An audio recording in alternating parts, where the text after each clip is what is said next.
తెలియక ప్రజల్లో తీవ్ర ఆందోళన నెలకొంది. అయితే తెలంగాణ తొలి ముఖ్యమంత్రి కేసీఆర్ సవాళ్ల ఆనవాళం చెరిపేయన్న విద్వేషంతో సీఎం రేవంత్ రెడ్డి మరో దుస్సహానికి తెగబడుతున్నారు. ప్రజల ముంగిట్లోకి సుపరిపాలన తీసుకువచ్చి అన్ని రంగాల్లోని ప్రగతిని పరుగులు పెట్టించిన చిన్న జిల్లాల ఏర్పాటును అపహాస్యం చేసే కుట్రలకు తెరలేపారు. కేసీఆర్ పరిపాలన నిర్మాణాత్మక వ్యూహాలకు కలికితురాయిగా నిలిచినటువంటి చిన్న జిల్లాల స్వరూపాన్ని గందరగోళపరచడానికి వారం రోజుల నుంచి మంత్రులతో ప్రకటన చేయించిన ముఖ్యమంత్రి తాజాగా తాను రంగంలోకి దిగారు.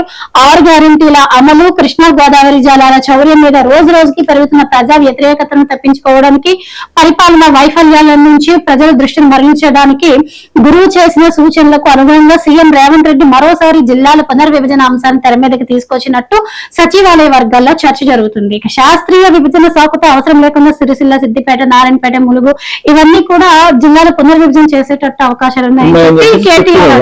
దీనికి అన్నింటి కారణం ఏంటి అని అంటే, ఒకసారి మనము వివరణ చేసుకున్నట్టయితే తెలంగాణలో ముద్ర చరవేషన్ ఒకటి, దాని తర్వాత జిల్లాల పునర్విభజన అని చెప్తున్నాడు మనకు. తర్వాత 33 జిల్లాల ఏర్పాటు ఏమీ ఆషామాషి జరగలేదు. ప్రజల డిమాండ్ మేరకు స్థానిక అవసరాలకు అనుగుణంగా పరిపాలనా సౌలభ్యం కోసం జరిగింది. సిద్దిపేట జిల్లా అక్కడ ప్రజల దశాబ్దాల పోరాటం, సిరిసిల్ల, జనగామ, గద్వాల, ములుగు వంటి ప్రజలు రోడ్డెక్కి ఆందోళన చేసి సాధించుకున్నవే. ఏపీ ఉత్తుత్తగా ఉదారంగా వచ్చినవి కావు, జనామోదం లేకుండా ఏర్పాటు చేసిన కావు, అసలే కావు. మరి అలాంటి జిల్లాల పైన రేవంత్ సర్కార్ ఎందుకు దండెత్తుతుంది అని చెప్తున్నారు. తర్వాత సర్కార్ ఏం చెప్తుందని అంటే, సర్కార్ చెప్తాం యూనిఫామ్ పాపులేషన్ ఆధారంగా అనేది సాకు మాత్రమే. ఓకే, అంటే యూనిఫామ్ చెప్తున్నాం కదా, అంటే మనకు జిల్లాల జనాభా ప్రాతిపదికన దానికి నిపుణుల కమిటీ కూడా ఏవేవో చెప్తుంది. ఓకే, యూనిఫామ్ పాపులేషన్ ఆధారంగా అనేది సాకు మాత్రమే, శాస్త్రీయత ముసుగు మాత్రమే. దీనికి నిపుణుల కమిటీ ఏంటి ఏవో చెప్తున్న ప్రభుత్వం మరి ఏ సరిసమాన జనసంఖ్య ఆధారంగా జిహెచ్ఎంసీ విభజించింది, ఏ శాస్త్రీయ అధ్యయనం ఆధారంగా జోన్లను ముక్కలు చేసింది, ఏ కమిటీ నివేదిక ఇచ్చిందని కమిషన్ రేట్లో మార్పులు చేసింది. ఎవరూ కోరని ఫ్యూచర్ సిటీ అనబడే త్రిశంకు నగరాన్ని బలవంతంగా జనబడుతుంది ఎంత కాంగ్రెస్ ప్రభుత్వం చేస్తుందని చెప్తున్నాను అనమాట. పొందికగా అమరిన తెలంగాణను చూసి ఎందుకు కంటివిప్పుగా ఉన్నది, మంచిగున్న జిల్లాలను చూసి ఎవరికి కడుపు వస్తున్నది, ఆధునిక భవనాలు అందుబాటులోకి పాలనలో అదనంగా ఎదిగిన 33 జిల్లాల మణిహారాన్ని ఇచ్చగొడుతున్నది అని తెలంగాణ భాష అన్నమాట, వేధిస్తున్నది. ఓకే, ఇచ్చగొడుతున్నది ఎందుకు, ఉన్నది పారబోసుకొని మళ్ళీ ఏరుకునే అనాలోచిత చర్య ఎవరి ఆదేశాల మేరకు తెలంగాణకు శాశ్వత నష్టం చేయడానికి సిద్ధమవడం ఎందుకోసం, ఎవరి కోసం? ఇది ఈ విధంగా మనకు మన జిల్లాల గురించి జరుగుతున్నటువంటి పోరాటం వల్ల జిల్లాలు కుదిరిపోయాక పన్నాక బాబు డైరెక్షన్ లో రేవంత్ అడుగులు, కేసీఆర్ దూరదృష్టికి పటిష్ట జోనల్ వ్యవస్థ, ఎన్నాళ్ళు స్థానికులకే దక్కిన సర్కారు కొనుగోలు, కాంగ్రెస్ ప్రభుత్వం తాజా చర్చ మొదటికే మోసం. 7 నెలల తర్వాత మళ్ళీ జిల్లాలు మార్చవచ్చా, తెలంగాణ వాదులు ఇవన్నీ మనకు ఏంది వరంగల్ ఇవన్నీ దీని మీద మరి మనకు దీంట్లో కమిషన్ దేంట్లో వినాలి ఇచ్చారు చూడి, విశాల న్యాయం నేతృత్వంలో ఏర్పాటు చేస్తాం, వారసత్వ అప్పులు తప్పులను కప్పుచ్చుకుంటూ వెళ్తున్నాం, డీజీఓ డైరీ ఆవిష్కరణలో రేవంత్ రెడ్డి. ఇది ఈ విధంగా జరుగుతుంది అనమాట. ఏం జరుగుతున్నది అనేది కూడా మనకు పునర్విభజన అంటే 33 జిల్లాలు ఉన్నాయి. కొన్ని జిల్లాలు కూడా ఎక్కువ చేస్తే బాగానే ఉంటాయి, కానీ తగ్గిస్తామని అంటున్నారు. అది కరెక్ట్ కాదు, ఏ జిల్లాలో దేంట్లో తెలియదు. అది మనము నిన్న మొత్తం దీని గురించి జరిగింది అనమాట. ఇది కూడా అదే దానికి సంబంధించింది. ఇది ఏంటంటే నీటి హక్కుల గురించి సుప్రీంకోర్టు న్యాయమూర్తి జస్టిస్ సూర్యకాంత్ ఇంతకుముందు దీంట్లో నీటి గురించి కొట్లాట జరుగుతుంది కదా తెలంగాణ రెడ్డికి, దానికి మేము వివాదం కోర్టులకు పోము, కూర్చొని మాట్లాడుకుంటామని ఆ ఉద్దేశంతో నీటి సాధనకు మన నీటి పారుదల మంత్రి పొన్నం ఉత్తమ్ కుమార్ గారు. ఇది పరిస్థితి. ఇక్కడ ఇదొక రకం. ఈ ఏడాదిలో 1,00,000 వీసాలు ట్రంప్ సర్కార్ దూకు ఇప్పుడు ఇదొకటి, ఇది ఈ విధంగా దీంట్లో గురించి జిల్లాల పునర్విభజన జరుగుతుంది. ఇంకొక విషయము ఇక్కడ ఇది ట్రంప్ గురించి ఒకసారి మనము చూద్దాము. ట్రంప్ అనేవాడు ఒక గత 17లో పరిపాలన చేసి మళ్ళీ కూడా కొత్తగా రావడం జరిగింది. ఇప్పుడు 25లో వచ్చినప్పటి నుంచి వివాదాస్పదంగానే అతను చేస్తున్నాడు. ఏం చేశాడు అంటే ఎలక్షన్ లో నిలబడినప్పుడు మా దేశ ప్రయోజనాల గురించి దేనికైనా వెనకాడను అనే నినాదంతో వచ్చిండు, దేశం ముందు అని. అయితే అప్పుడు వాళ్ళకి ఏం తెలియలేదు, నా దేశం ఓకే మన దేశం గురించి పోట్లాడుతున్నా చెప్పేసి అతను వచ్చడంతో రకరకాలైనటువంటి ఆంక్షలతోటి వేరే దేశాలను భయపెట్టడము మొదలు పెట్టిండు. స్టార్టింగ్ లోపల ఏం చేశాడు, వాడు దిగుమతి చేసుకున్నటువంటి వాటిపైన టారిఫ్లను పెంచేసి మా దిగుమతి మీరు మా దగ్గర అమ్ముకోవాలి, బిజినెస్ చేయాలి అని అంటే మరి ఇంత ట్యాక్స్ కట్టాలి అని చెప్పేసి ఒక మొదలు పెట్టాడు యుద్ధం. అదొక ఆర్థికమైనటువంటి యుద్ధం మొదలు పెట్టేసి రకరకాలైనటువంటి ఆలోచనలతోటి ప్రతి దేశాన్ని భయపెట్టాడు. ఇప్పుడు ఏం చేస్తున్నాడు అంటే మళ్ళీ నేను ఏ దేశాన్నైనా సరే నేను లాగేసుకుంటా, ఆ దేశం నా మాట వినకపోతే ఆ దేశాన్ని లాక్కుంటా.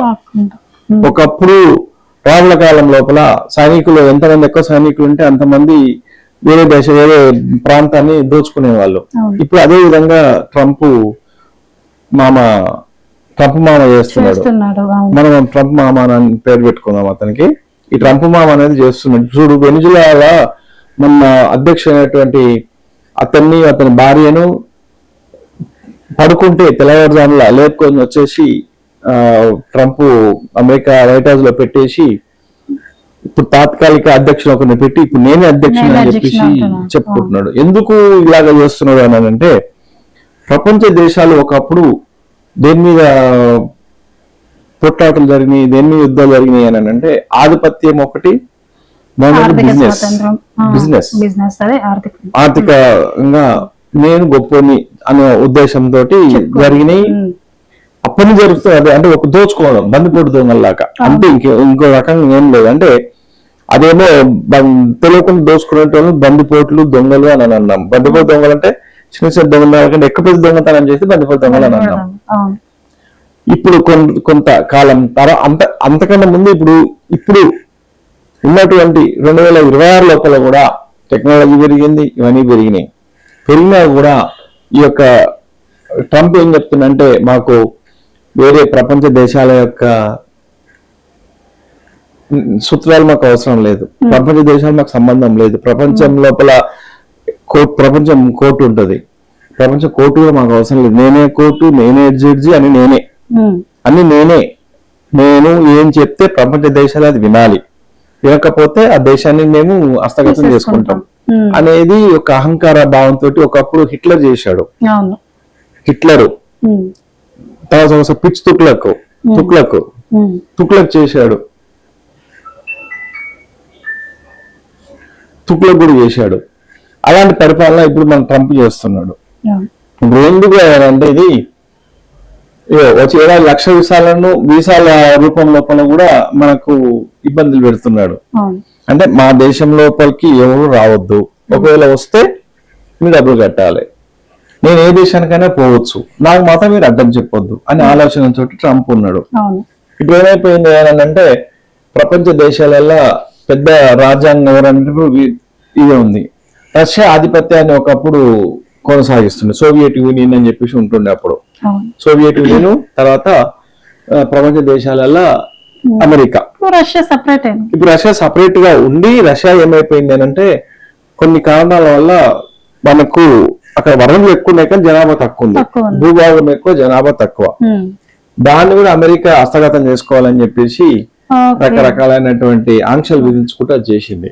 ఇప్పుడు నిన్న కూడా జరిగిన ఉద్దేశం ఏంటి అని అంటే పెట్రోల్ మెయిన్ మనకు కావాల్సిన పెట్రోల్ వనరుల మీద వెనిజులా మీద పెట్రోల్ అధికంగా ఉంటుంది.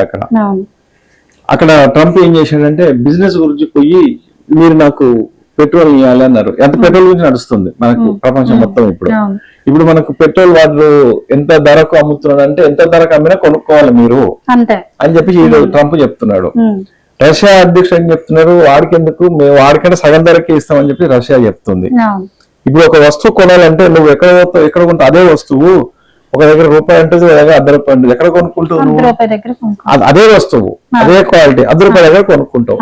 అదే విషయం ఏంటంటే మన భారతదేశం కూడా రష్యా నుంచి కొనుగోలు చేస్తుంది, రష్యాకి కూడా అది చేస్తుంది. దానికి మన ట్రంప్ మామకు కుళ్ళు కాదు, అట్టెట కొంటుకుంటూ నువ్వు నా దగ్గర కొనుక్కోవాలి, నా దగ్గర కొనుక్కోవాలి, నేను రేట్ ఎక్కువ నా దగ్గర కొనుక్కోవాలి, లేకపోతే కొనుక్కోవద్దు, లేదంటే నేను బలి, నేను వేరే రకంగా నేను చేస్తా అని చెప్పి భయపట్టిస్తున్నాడు. ఇట్లాగే ప్రపంచ దేశాలన్నింటినీ భయపట్టిస్తున్నాడు అనమాట. దాంట్లో భాగంగానే వెనిజులా మీద ఫస్ట్ వేసాడు. అక్కడ వెనిజులా, దాని తర్వాత దాని పక్కన మెక్సికో, వీళ్ళందరూ దగ్గర ఉన్న వాళ్ళు ఉంటారు, ద్వీపవాసులు ఉంటారు, అందరిని కూడా భయపట్టిస్తున్నారు. ఇప్పుడు ప్రపంచ దేశాలు మొత్తం భయపడుతున్నాయి. ఏం భయపడుతున్నాయి అంటే 3వ ప్రపంచ యుద్ధానికి దారి తీస్తుందా అనేది. అన్ని దేశాలు కూడా చిన్న చిన్న దేశాలు ఉంటాయి కదా, చిన్న చిన్న దేశాలు అంటే మన దేశానికి భారతదేశము, చైనా, రష్యా ఇవన్నీ భయపడలేదు అనుకోండి. ఇప్పుడు దాని మీద ఇరాన్ పైన కూడా యుద్ధం చేస్తున్నాడు. ఖమీని అతన్ని కూడా కష్టపెడుతున్నాడు. అక్కడ ప్రజలు కూడా అతనికి సపోర్ట్ చేస్తున్నాయి, ట్రంప్ సపోర్ట్ చేయట్లేదు. అంటే రకరకాలైనటువంటి దీంతో అక్కడ ఉక్రెయిన్ కు సపోర్ట్ చేస్తున్నాడు మన రష్యా మీద పోట్లాడడానికి. ఇదంతా ఏం చేస్తున్నానంటే ఆధిపత్యం చేయనీకే. ఇలాంటి దాంట్లో కూడా మన చైనా కూడా కొంతమంది ఏమంటారు అంటే మన దగ్గర మేధావులు ట్రంప్ ఆ విధంగా మొత్తుకుంటున్నాడు, మోదీ ఏం చేయట్లేదు అని. మోదీ ఎందుకు సపోర్ట్ చేయట్లేదు, నేను అంతా ఇంత పెద్ద అంటాడు కదా, ఏం చేయట్లేదు అని. వాడు పిచ్చుకొక్క రోడ్డు మీద పోతుంటే పిచ్చుకొక్క మస్తు మరుగుతుంటది, మనం పట్టించుకుంటే ఏమైతుంది, మనకు దాన్ని మన వైపు వస్తుంది. అది మనం పట్టించుకోకుండా దాని మీద వదిలేసినాం అనుకో ఆశ్వాసం వెళ్ళిపోద్ది. అదే ఉద్దేశం మన మోడీ గారిది. మన దగ్గర సోకాళ్ళు కొంతమంది సెక్యులర్ నాయకులు ఎవరైతే ఉన్నారో ఆ సెక్యులర్ నాయకులు ఏం చేస్తున్నారంటే ఆయన భయపట్టిస్తున్నారు, మోడీ ఏం చేస్తున్నాడు అని చెప్పేసి అని అంటున్నారు, భయపట్టిస్తుంది. ఇప్పుడు ఇక్కడ రష్యా అందరికీ కూడా భయపట్టిస్తుంది. ఇక్కడ వీసాల గురించి చూసినట్టయితే 7 లక్షల వీసాలు అమెరికా రద్దు చేసింది. ఇందులో 8,000 మంది విద్యార్థులు, 2,500 మంది ప్రత్యేక వీసాలు రాది మన దేశానికి సంబంధించి భయపట్టిస్తున్నారు అనమాట. అమెరికా భద్రతా బలగాలతో తెల్లపడిన వారి వీసాలు రద్దు చేసినట్లు పోలీసు సోమవారం విదేశానికి ప్రకటించింది. వీరిని తిప్పి పంపుతున్నామని వెల్లడించింది. ఏడాదిలో 1 లక్ష వీసాలు రద్దు చేయడం రికార్డ్ అని అధికారులు తెలిపారు. వీసాల రద్దు 4 ప్రధాన కారణాలు. ఇందులో గడువును మించి అమెరికాలో ఉండటం, మద్యం తాగి వాహనాలు నడపడం, అనుకున్నాం కదా అదే అనమాట, దొంగతనాలకు పాల్పడడం, కొన్ని చిన్న సాకులు అనమాట ఉన్నాయి. 2024 పోలిస్తే వీసాల రద్దు 150% పైగా పెరిగింది. ప్రస్తుతం అన్ని వీసాలపైన సోషల్ మీడియా బెట్టింగ్ చేస్తున్నాం. సోషల్ మీడియా బెట్టింగ్ అంటే సోషల్ మీడియాలో చెకప్ అనమాట. విదేశాంగ సంస్థ చేసింది. ఇప్పుడు చూడండి ఎంత మనకు భయపట్టిస్తున్నారంటే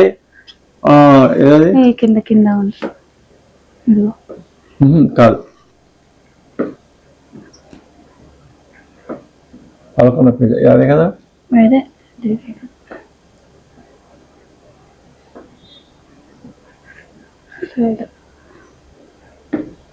అందరు భయపట్టిస్తున్నారు అనమాట ట్రంప్. ఇదే కదా తాత్కాలిక అధ్యక్షుడు.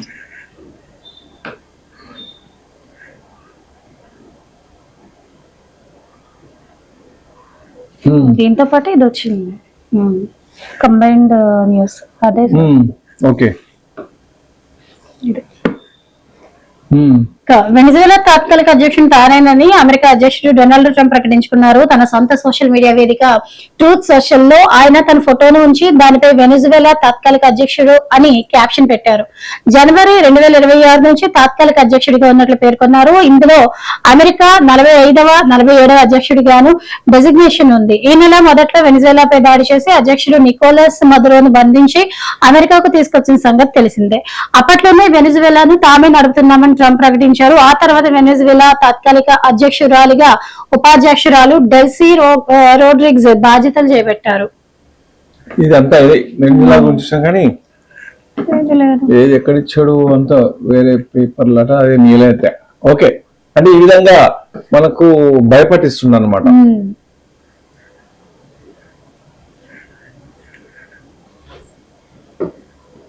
ఓకే, ఇది ఇక్కడ జరుగుతున్నటువంటి విషయము ఈరోజు వార్తలు.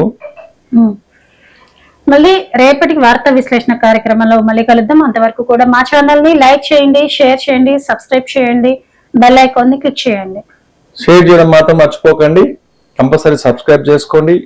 మీ యొక్క విలువైనటువంటి సమయాన్ని మాకు కేటాయించినందుకు మాకు ధన్యవాదాలు చెప్తున్నాం. ఇంకోటి ఏంటంటే ఇప్పుడు ఈరోజు రేపు ఎల్లుండి ఫస్ట్ భోగి, సంక్రాంతి, కనుమ యొక్క అడ్వాన్స్డ్ శుభాకాంక్షలు. అందరు కూడా మంచిగా యొక్క పండుగను జరుపుకోవాలని చెప్పేసి కూడా మేము కోరుకుంటున్నాము. ఇది ఈ రోజు ఉన్నటువంటి వార్తా విషయాలు. మళ్ళీ రేపటి వార్తలతోటి మళ్ళీ మేము ముందుకు వస్తాము. జై హింద్, జై భారత్, వందే మాతరం, జై తెలంగాణ.